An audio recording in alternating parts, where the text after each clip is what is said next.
Bonjour à tous, c'est Pascal. Je suis ravie de vous retrouver aujourd'hui pour une nouvelle recette. Une recette de tarte très facile et rapide à faire que vous pourrez faire tout au long de l'année. Mais avant de commencer la recette, je voulais remercier tous les nouveaux abonnés, tous les abonnés. La chaîne vient d'atteindre 600 abonnés et donc je vous remercie tous et bienvenue aux nouveaux abonnés. Alors donc aujourd'hui, je vous propose une tarte aux champignons et au mascarpone. C'est vraiment très facile et très délicieux. Donc voici les ingrédients que vous retrouverez dans la description comme d'habitude.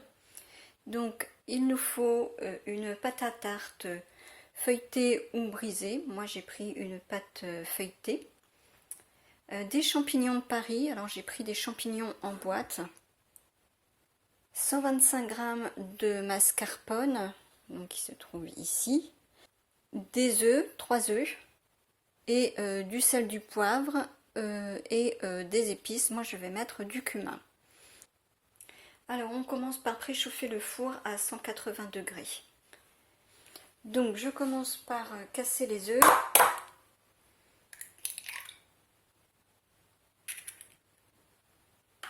Alors je les casse toujours dans un bol, dans un premier temps, pour vérifier qu'il n'y ait pas de coquilles.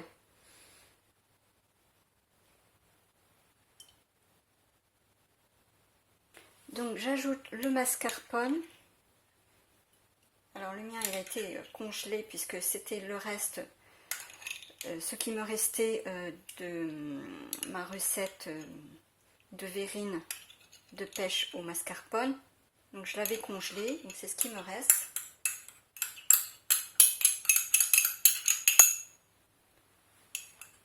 Donc je vous mettrai la vidéo de la recette de verrine au mascarpone. Je vous la mettrai dans la description si vous souhaitez la voir également. Donc je vais aussi ajouter un petit peu de cumin en poudre. Vous mettez les épices que vous aimez, que vous avez. Voilà, donc maintenant je vais battre le tout.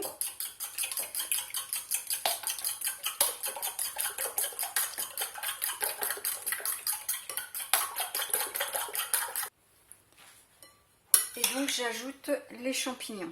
Alors les champignons, j'ai pris une boîte de 400 g. Vous mettez bien sûr les quantités selon si vous préférez plus ou moins de champignons.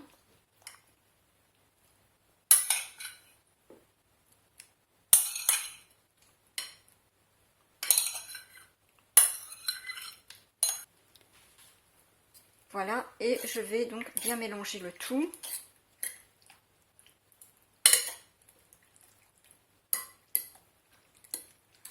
De cette façon, les champignons s'imprègnent bien de la préparation œuf mascarpone. Voyez. Donc j'étale ma pâte dans un moule à tarte. Je rabats le bord.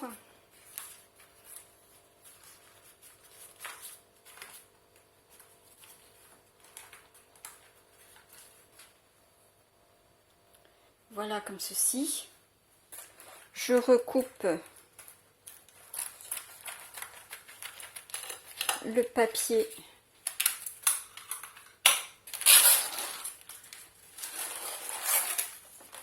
et donc je verse la préparation dedans.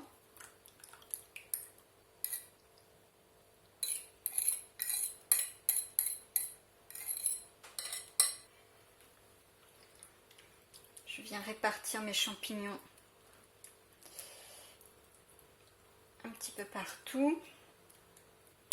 Voilà, donc notre tarte aux champignons est prête à mettre au four pendant 30 minutes à 190 degrés. Donc en surveillant la cuisson, ça dépend aussi bien sûr de votre four. Donc toujours surveiller la cuisson. Donc vous voyez, c'est une tarte qui est vraiment très rapide à préparer et qui est vraiment délicieuse.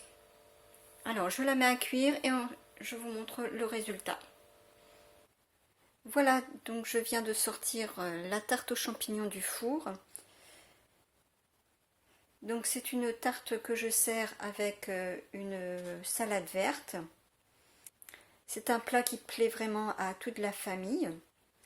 Vous pouvez aussi la congeler. Donc si vous êtes seul et que ça vous fait de trop, eh bien vous pouvez congeler des parts et ainsi bien vous aurez déjà des repas de prêt.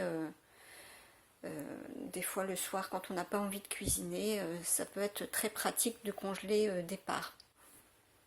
Voilà, donc notre tarte aux champignons et mascarpone est prête. Alors j'espère que cette recette vous aura plu et vous donnera une idée de repas. Si vous souhaitez plus de vidéos, eh bien n'hésitez pas à vous abonner, à cliquer sur la cloche et à cocher toutes pour être informé dès qu'une vidéo est en ligne. Merci également pour vos likes et vos partages sur vos réseaux, dans votre famille ou vos amis. Alors je vous mettrai à suivre ma tarte à l'oignon et au jambon ainsi que la quiche Lorraine de Cyril Lignac dans les écrans de fin. Cela pourra vous donner aussi des idées de repas. Vous retrouverez également ces recettes dans la description ainsi que la recette de verrine de pêche au mascarpone. Donc que vous pouvez faire avec des pêches au sirop puisque bon, ce n'est plus la saison des pêches. Mais vous pouvez faire cette recette avec des pêches au sirop ou alors des fruits de saison, pommes, poires, bananes. Et n'hésitez pas non plus à faire un petit tour dans les différentes playlists, recettes salées, recettes sucrées ou recettes festives, puisque Noël approche. Vous y trouverez des idées pour vos repas de fête. Je vous souhaite une bonne dégustation à toutes et à tous si vous faites cette recette et on se retrouve très très vite. Alors à très bientôt. Merci à tous d'avoir regardé cette vidéo jusqu'à la fin. À très bientôt.